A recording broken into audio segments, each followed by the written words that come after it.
المشاهدون الأعزاء والمشاهدات الفضليات، أحييكم تحية الإسلام الخالدة. السلام عليكم ورحمة الله وبركاته. اللهم إنا نسألك الهدى والتقى والعفاف والغنى عن الناس. اللهم اهدنا فيمن هديت، وعافنا فيمن عافيت، وتولنا فيمن توليت، وبارك لنا فيما أعطيت، وقنا واصرف عنا برحمتك شر ما قضيت، إنك تقضي بالحق ولا يقضى عليك.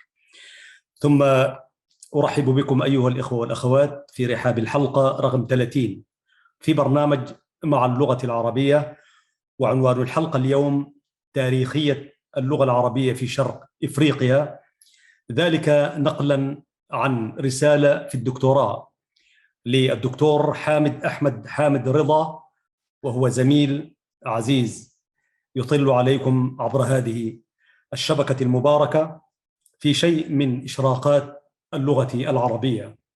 يشرفني جدا اليوم أن أقرأ جانبا من الفصل الأول الذي تناول فيه تاريخية اللغة العربية في شرق إفريقيا. ومن المبحث الأول، حيث كانت رسالته تحت عنوان الشعر العربي الحديث في شرق إفريقيا، إريتريا الصومال أنموذجا في العصر الحديث. يقول في مبحثه الأول تاريخ اللغة العربية في القارة الإفريقية، وفي التوطئة يقول ابن خلدون في مقدمته: اعلم إن فن التاريخ فن عزيز المذهب جم الفوائد، شريف الغاية، إذ هو يوقفنا على أحوال الماضين من الأمم في أخلاقهم، والأنبياء في سيرهم، والملوك في دولهم وسياساتهم، حتى تتم فائدة الاقتداء في ذلك لمن يرومه في أحوال الدنيا والدين. فهو محتاج إلى مآخذ متعددة ومعارف متنوعة وحسن نظر وتثبيت يفضيان بصاحبهما إلى الحق وينكبان به عن المزلات والمغالط. فقد انتشرت اللغة العربية في أصقاع الأرض بوصفها لغة القرآن الكريم ولغة العلم والمعرفة والتجارة. وقد انتشرت هذه اللغة أو مكوناتها في القارة الإفريقية التي تأثرت معظم لغاتها ولهجاتها أيما تأثر باللغة العربية والحرف العربي. ولفترة ليست بالقصيرة كانت اللغة العربية اللغة الأكثر استخداما في كثير من الدول العربية، كما أن الحرف العربي هو الحرف الذي اعتمدته معظم اللغات أو اللهجات غير المكتوبة. لكن مع دخول المحتل الأوروبي النصراني إلى القارة الإفريقية حصل تراجع في استخدام اللغة العربية والحرف العربي فيها. فأول ما قام به هذا المحتل كان، أي بعد نهب الثروات، محاربة اللغة العربية وتشجيع اللهجات المحلية للقضاء على أي أثر ثقافي عربي، ولعزل الشعوب الإفريقية عن محيطها الطبيعي وللحيلولة دون أي تقارب عربي إفريقي. وإدراكا منه لأهمية نشر لغته، فقد أبقى المحتل على لغته وثقافته وسعى للحفاظ عليها بشتى الوسائل، إلا أننا نشهد منذ فترة عودة للاهتمام باللغة العربية في عدد من الدول الإفريقية رغم طغيان اللغة الإنجليزية في عصر العولمة الثقافية. وفي عنوان فرعي يقول الدكتور حامد أحمد حامد رضا في رسالة الدكتوراه تاريخ دخول اللغة العربية إلى القارة الإفريقية، يقول: ذكر العلامة ابن خلدون إن اللغة العربية دخلت إلى إفريقيا قبل 5000 عام عبر المداخل الجنوبية والشمالية لساحل البحر الأحمر، وأطلقوا على ساحل إريتريا آنذاك اسم بلاد الحبشة وبلاد الزيلع، بمعنى إنه من خلال الساحل الإريتري فقد أطلت الحضارة العربية على إفريقيا، ومن هنا فإن البحث والنقاش يجب أن يكون جاريا في كيفية إعادة إريتريا إلى موقعها الحضاري لمواصلة رسالتها في خدمة اللغة العربية والثقافة الإسلامية.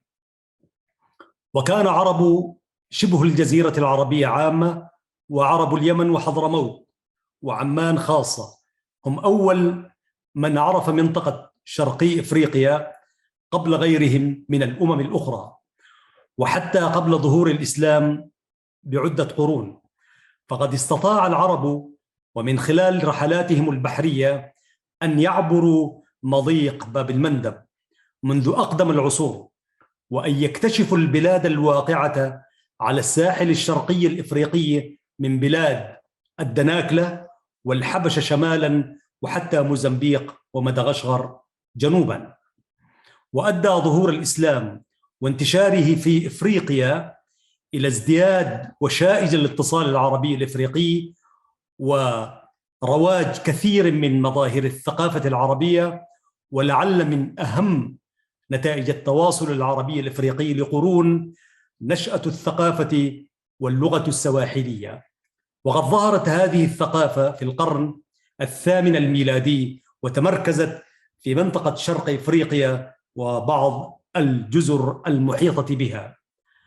والشعب السواحلي كما يقول الدكتور أحمد حامد الرضا في رسالة الدكتوراه، يقول الشعب السواحلي هو هجين من عربي وأفريقي، واللغة السواحلية اقتبست كثيرا من الكلمات العربية التي تمثل 20% في لغة التخاطب و30% من السواحلية المكتوبة و50% من السواحلية القديمة.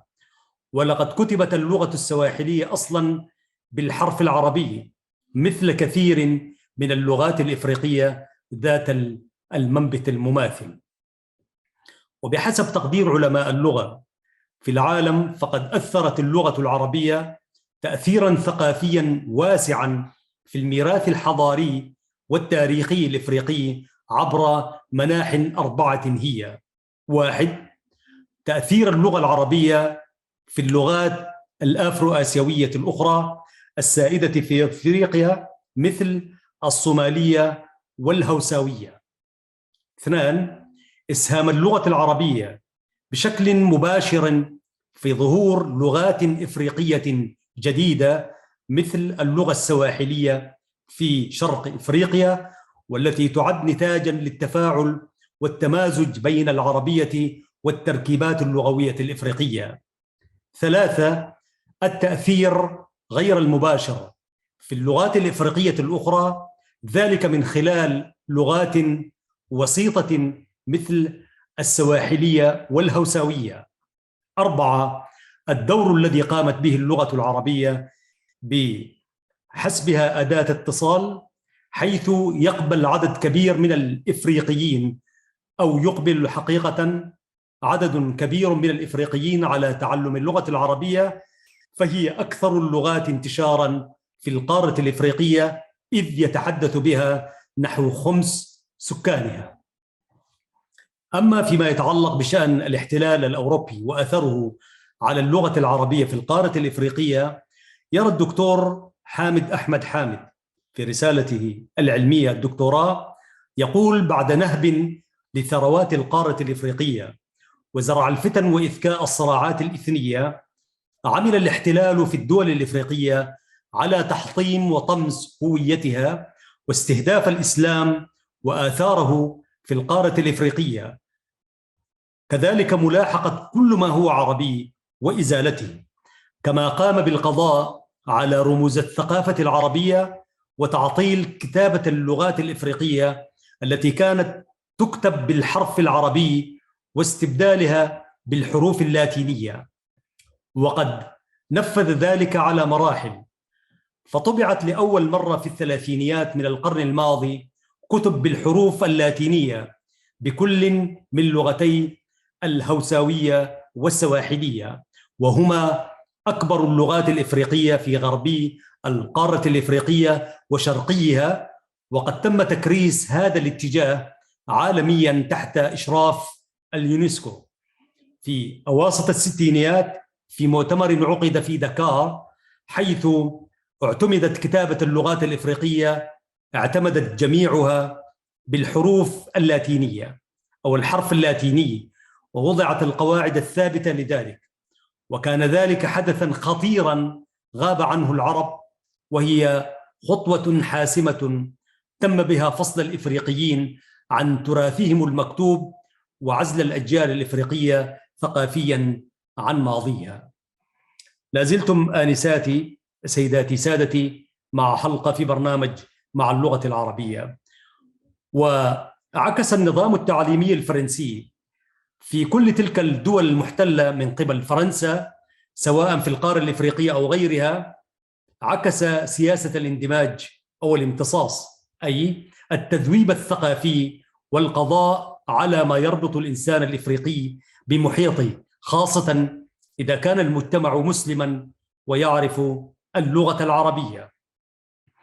ففي مراحل التعليم المختلفة منذ البداية وصولا إلى التعليم العالي، أدخل تعليم اللغة الفرنسية وتاريخ فرنسا وجغرافيتها وأنظمتها، وتدريس مسرحيات راسين ومولير وأشعار كولودير.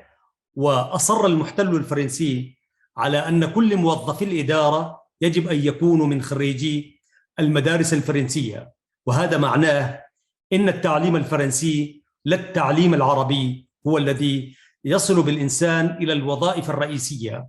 هذا النظام نفسه اتبعته دولة البرتغال في موزمبيق وأنغولا وغينيا بيساو، مما خلق صراعا بين أبناء الوطن الواحد، بين أنصار اللغة العربية وبين أنصار اللغة الفرنسية، خاصة إن الأخيرين احتلا مركز الصدارة في الأجهزة الإدارية، أي أولئك الأخيرين.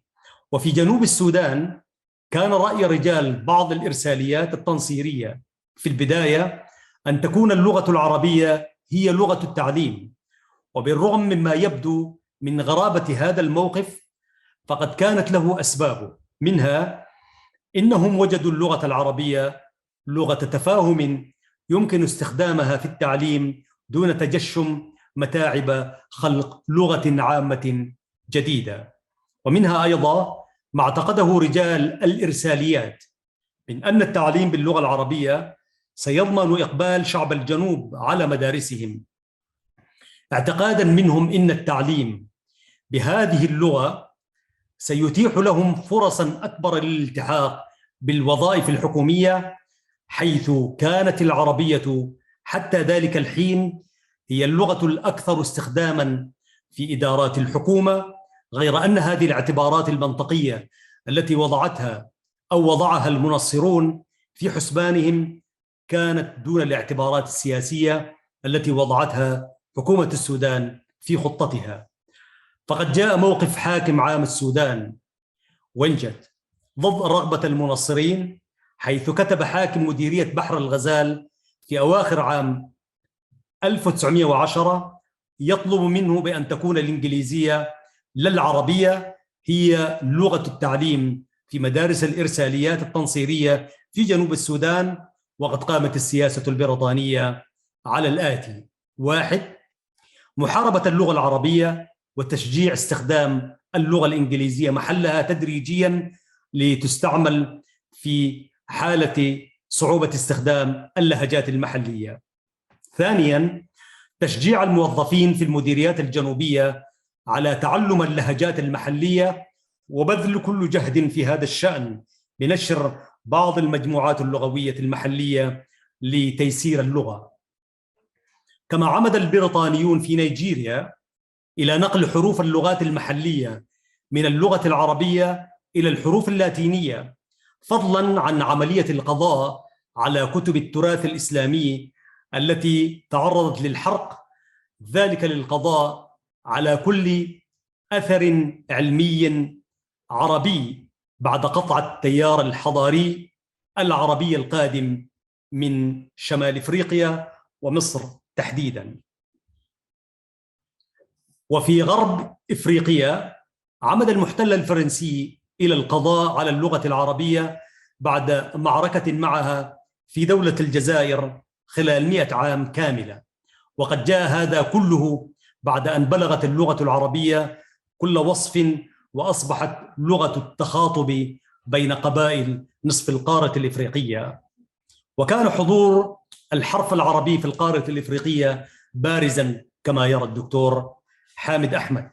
يقول: من المعروف أن اللغات الإفريقية كثيرة جداً، ويقدر عدد اللغات الإفريقية من ما بين 600 إلى 1000 لغة، أغلبها كانت لغات شفوية ليس لها تراث مكتوب.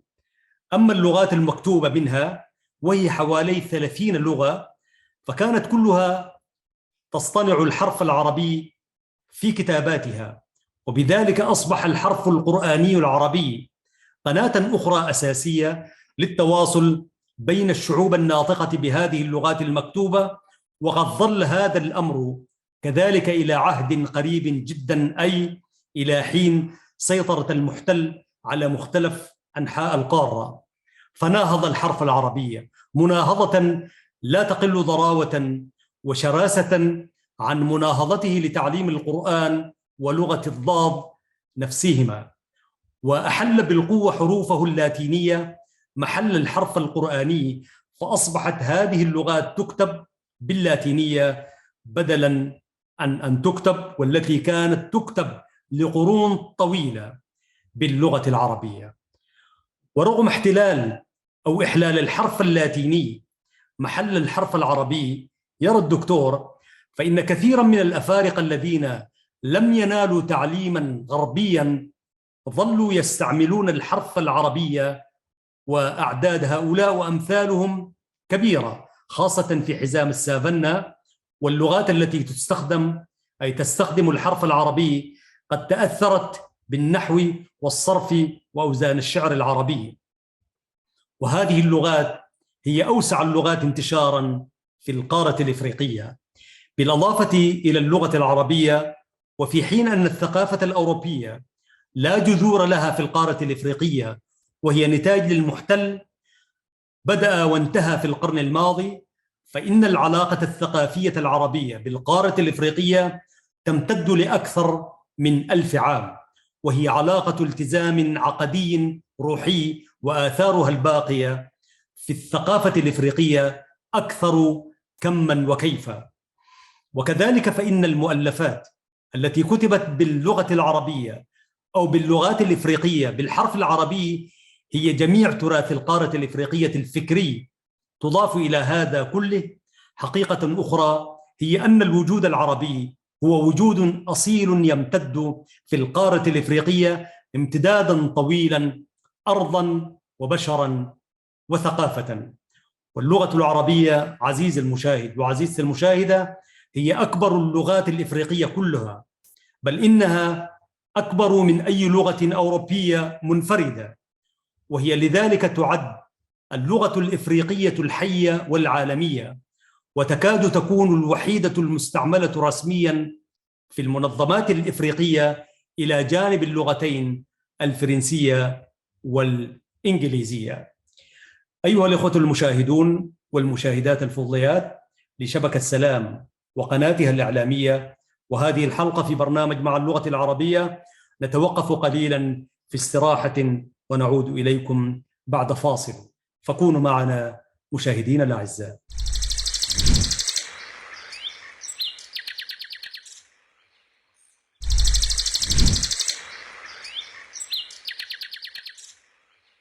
أيها المحترمون والمحترمات متابعو هذا البرنامج، ها نحن قد عدنا إليكم لنكمل ما بدأناه من حديث عن اللغة العربية، أي تاريخية اللغة العربية في شرق إفريقيا.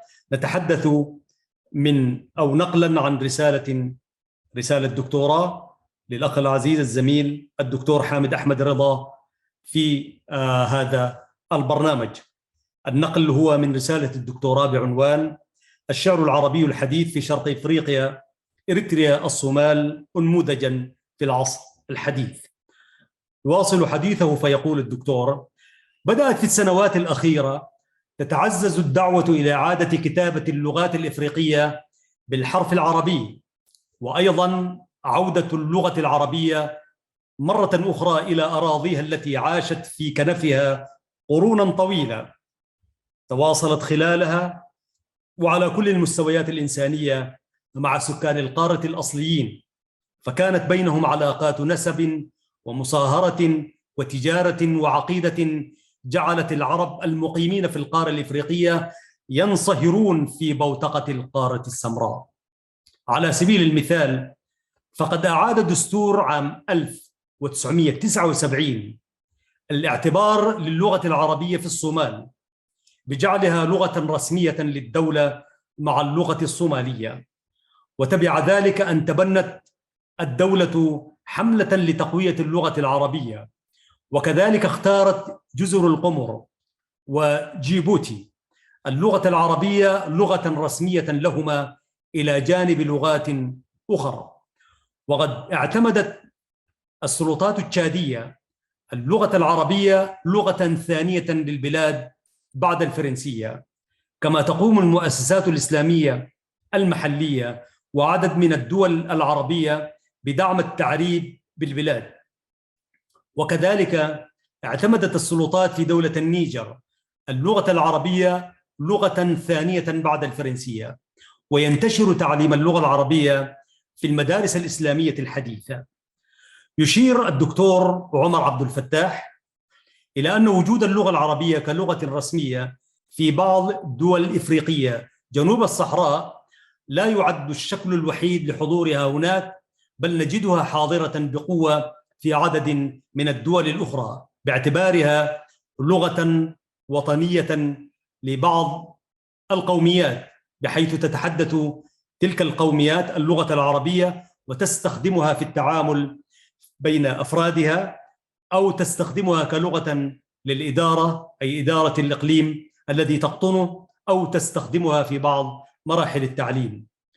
وفي دولة إثيوبيا التي حاربت اللغة العربية حتى في ظل الفيدرالية مع إريتريا، وإثيوبيا التي حربت فيها اللغة العربية لفترات طويلة وتم العمل على تحجيمها من قبل ملوك وحكام إثيوبيا برغم عدد المسلمين الكبير فيها، شهدت مؤخرا الاعتراف باللغة العربية كلغة وطنية لإقليم بني شنغول المتحدث باللغة العربية والمجاور للحدود السودانية، وذلك وفقا لدستور عام 1994 الذي نص على اعتبار الأمهرية لغة العمل والإدارة للحكومة الفيدرالية الإثيوبية.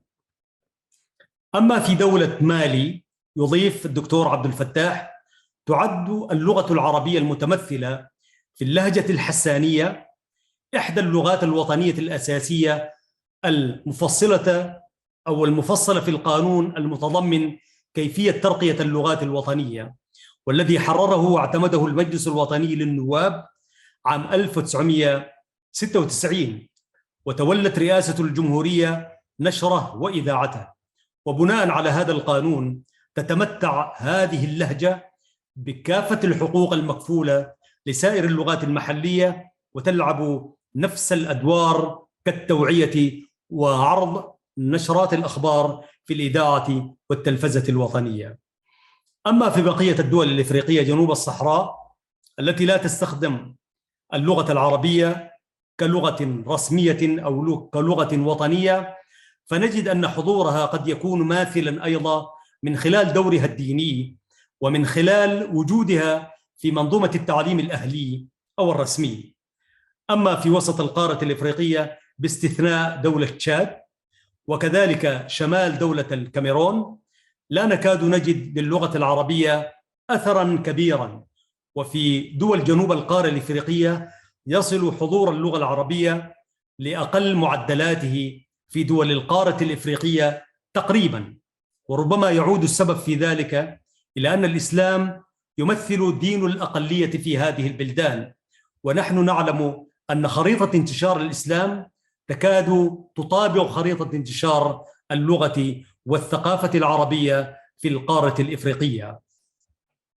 وبشكل عام تواجه اللغة العربية تحديات فرضتها التطورات العالمية دون أن نغفل العوامل الذاتية، ويمكن إجمال هذه التحديات في الآتي أو فيما يلي. 1. العولمة الثقافية. أدت العولمة إلى انتشار واسع للثقافة الغربية واللغة الإنجليزية على حساب اللغات الحية في العالم، ومنها اللغة العربية. 2. منافسة اللغات الأوروبية. تأتي اللغة الفرنسية في المقدمة، حيث تستميت دولة فرنسا في سبيل نشر لغتها وسلاحها الأمضى في هذا الإطار المنظمة الفرنكفونية، ولا تقل اللغة الإنجليزية عن الفرنسية من حيث التنافس. 3. قلة المدارس العربية مقارنة بغيرها من المدارس. رغم ارتفاع نسبة الاحتياج إليها في الأوساط المحلية وغياب التمويل ومجانية تعليم اللغة العربية في تلك المدارس، وما يصاحبها من تواضع أجور المدرسين وعدم الاعتراف الحكومي بالعديد من المدارس العربية، رغم ذلك تعاني تلك المدارس من قلة. 4. عدم وجود للمناهج الثابتة، ذلك بفقدان عناصر المنهج التربوي السليم وعدم توافر الكتب والمقررات المدرسية وضعف المنهج بالإضافة لصعوبته. 5. عدم وجود لوسائل الاتصال باللغة العربية، وهذه مشكلة كبرى نظرا لشدة الحاجة إليها، على الرغم من وجود أعداد هائلة من طلبة العلم والأساتذة الذين يتشوقون إلى ذلك. فوجود منبر إعلامي باللغة العربية يسهم في توحيد الفكر والرأي العام لهذه الشريحة. إضافة إلى ذلك ليس هناك مطابع ودور نشر عربية، الأمر الذي يشكل عائقاً في طريق نشر المحاولات العلمية والإبداعية. 6. الحملات العدائية القوية ضد العرب وثقافتهم العربية، والتي تروج لها بعض القوى والجهات عبر قنوات عدة في الأوساط الإفريقية لإعاقة المجهود والمحاولات الرامية لتعزيز التقارب بين الأفارقة والعرب من جهة، وبين المد الإسلامي وانتشاره من جهة أخرى. 7. التبشير وما يضعه من خطط مدروسة واستراتيجيات دقيقة، ذلك للتغلغل داخل نسيج الثقافة العربية الإفريقية، ومن ثم نقض صروح هذه الثقافة وإقامة صرح ثقافي إفريقي أوروبي مكانها. 8. التعصب للعرق والمذهب بإثارة نعرة اللغات المحلية وما يستتبع ذلك من شروخ بين الأفارقة، ومحاربة اللغة العربية في عدد من الدول الإفريقية. 9. وأخيراً تشجيع اللغات العامية أو اللغة الأم، حيث تجد قوى الاحتلال النصرانية إن اللغة العربية كاسحة وحاضرة في هذه الدول أو تلك، فإنها تشجع اللهجة العامية وتحارب الفصحى، لأن العامية تتعدد لهجاتها فتفترق في نسيج المجتمع، في حين نجد أن اللغة العربية الفصحى توحد ذلك المجتمع. ويمضي الدكتور في رسالته وهو يتحدث عن تاريخية اللغة العربية في شرق إفريقيا، يدخل في مبحثه الثاني فيقدم أضواء على تاريخ اللغة العربية في إريتريا. وإن كنا قد أشرنا إلى جانب من ذلك، فلكننا باعتبارها هذه رسالة علمية لا بد من الاعتماد عليها، سأتخطى الجوانب التاريخية والجوانب الاستعمارية لفترة أو كيفية تعامل تلك الأنظمة الاستعمارية تعاملها مع اللغة العربية، لكنني سأتحدث أو أنقل لكم جانبا. فنبدأ في فترة النضال من أجل التحرير، ونستسمح الدكتور أن نقتطع هذا الجانب ونترك جانبا من رسالته، وذلك كسبا للوقت ليس إلا.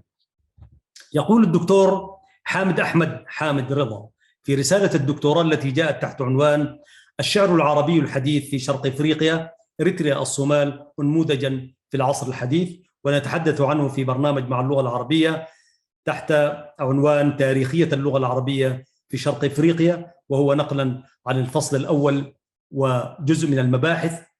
يقول وهو يتحدث عن تاريخية اللغة العربية في إريتريا في فترة النضال من أجل التحرير: من المسائل التي أجمعت عليها فصائل جبهة التحرير الإريترية ثنائية اللغة الرسمية فيها العربية والتجرينية، وذلك ربطا بما أجازه البرلمان الإريتري في الخمسينيات.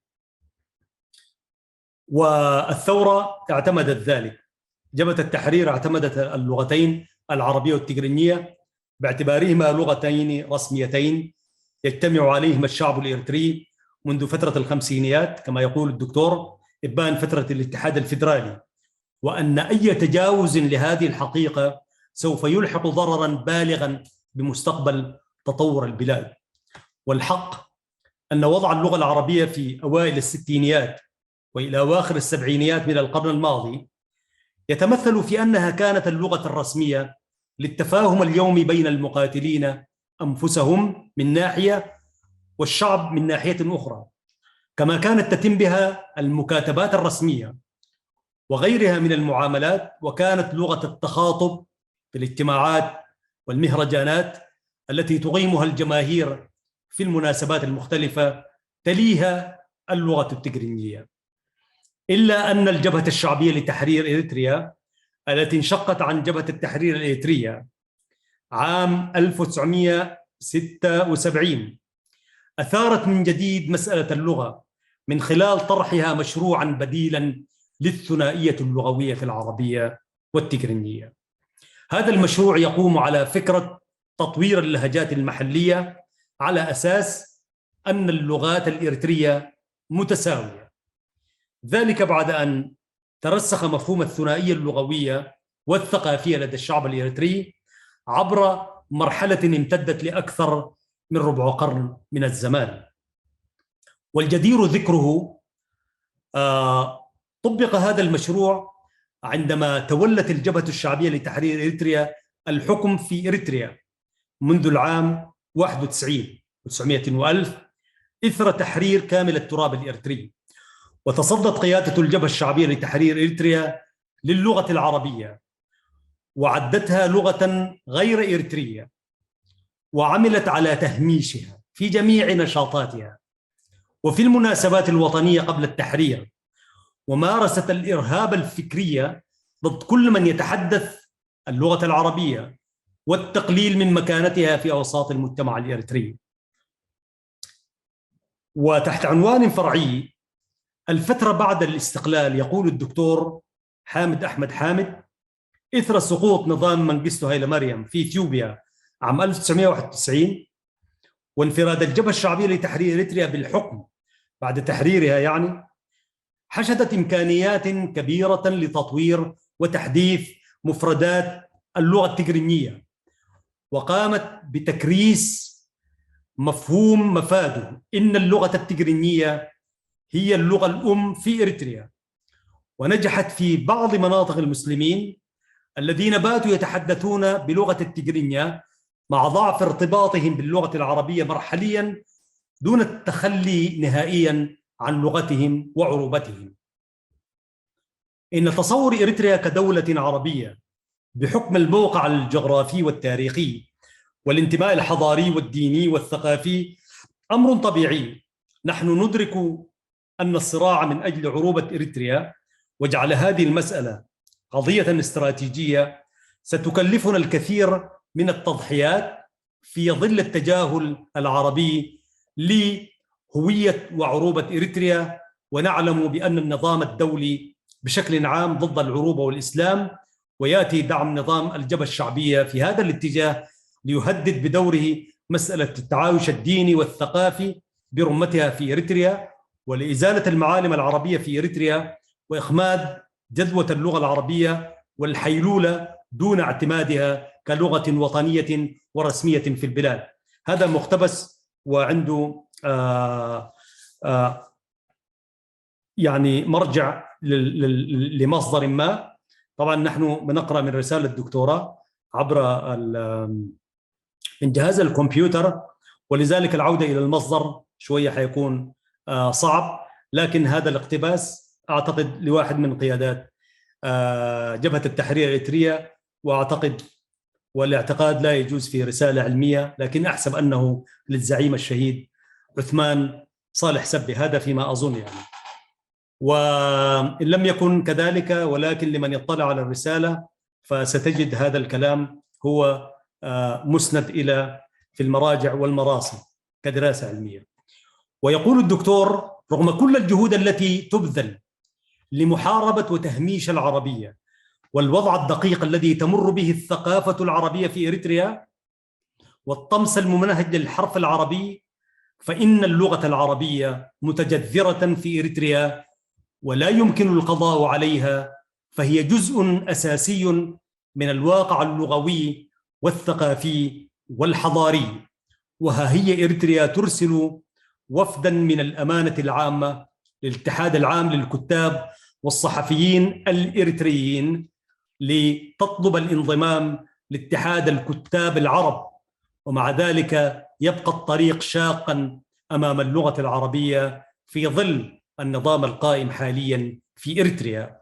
فقط الإشارة إلى اتحاد الكتاب والصحفيين، ليس هذا الاتحاد الكتاب الوليد الذي دشن قبل أيام، لكن هذه الرسالة العلمية تتحدث عن الاتحاد العام للكتاب والصحفيين الإريتريين الذي كان تحت قيادة جبهة التحرير، وتطلب الانضمام لاتحاد الكتاب العرب يتماشى مع تاريخ جبهة التحرير والوقائع الإريترية.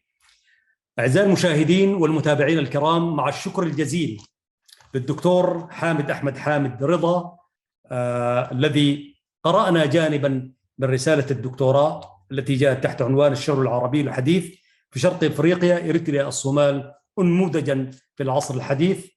قرأنا جانبا من رسالته خاصة المبحث المتعلق بتاريخية اللغة العربية في شرق إفريقيا.